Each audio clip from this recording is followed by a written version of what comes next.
আসসালামু আলাইকুম ষষ্ঠ শ্রেণীর শিক্ষার্থীবৃন্দ, আশা করি তোমরা ভালো আছো।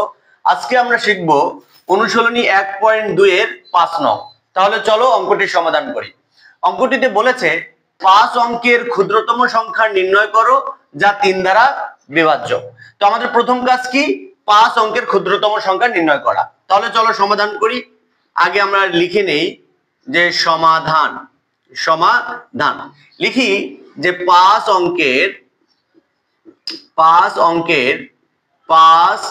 অঙ্কের ক্ষুদ্রতম সংখ্যা 5 অঙ্কের ক্ষুদ্রতম সংখ্যা। তাহলে কি একটা 1 লিখে 4টা শূন্য, তাহলে 5 অঙ্কের ক্ষুদ্রতম সংখ্যা আমাদের তৈরি হয়ে গেল। এবার এই 5 অঙ্কের ক্ষুদ্রতম সংখ্যা 3 দ্বারা বিভাজ্য। আমাদের কি করতে হবে? এমন ভাবে নির্ণয় করতে হবে যা 3 দ্বারা বিভাজ্য হবে। এখন এই 5 অঙ্কের ক্ষুদ্রতম সংখ্যাটা কি 3 দ্বারা বিভাজ্য কিনা আমাদের জানতে হবে না? তো আমরা জানি যে 3 দ্বারা বিভাজ্য কিভাবে নির্ণয় করতে হয়, অঙ্কগুলোর আগে যোগ করতে হয়। এখন আমরা লিখতে পারি যে সুতরাং সংখ্যাটির অঙ্কগুলোর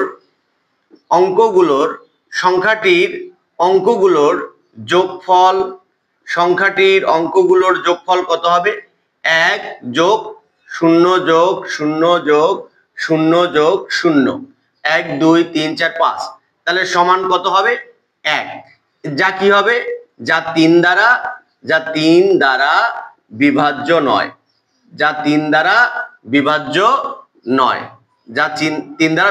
কেন? কারণ 1 কে কি 3 ভাগ করা যায়?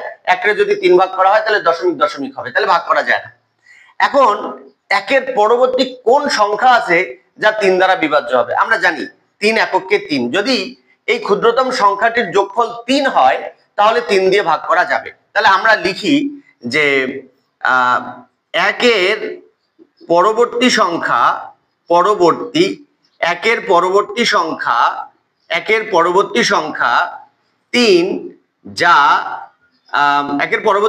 3 যা 3 দ্বারা বিভাজ্য। তাহলে আমরা এখানে লিখতে পারি যে এখানে 3 বিয়োগ 1, এই 3 থেকে যদি আমরা 1 বিয়োগ করি 2, তার মানে এই 2 সংখ্যাটি যদি আমরা এককের স্থানে বসাতে পারি তাহলে সংখ্যাটি কি হবে? ক্ষুদ্রতম সংখ্যাটি 3 দ্বারা বিভাজ্য হবে। তাহলে লিখি সুতরাং ক্ষুদ্রতম সংখ্যাটি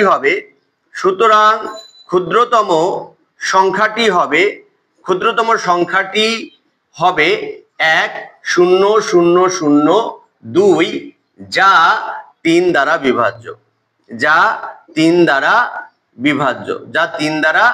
বিভাজ্য। কি বুঝতে পেরেছেন? এখানে আরেকটা বিষয় ভালো মতো বুঝে দেই। এই 2 সংখ্যাটি যদি আমরা এই 1 এর পরে বসিয়ে দিতাম তাহলে কি হইতো? তাহলে একক, দশক, শতক, হাজার কত হইতো? 12,000 হইতো। তাহলে ক্ষুদ্রতম কি? এর থেকেও আরো ক্ষুদ্রতম করা যায়।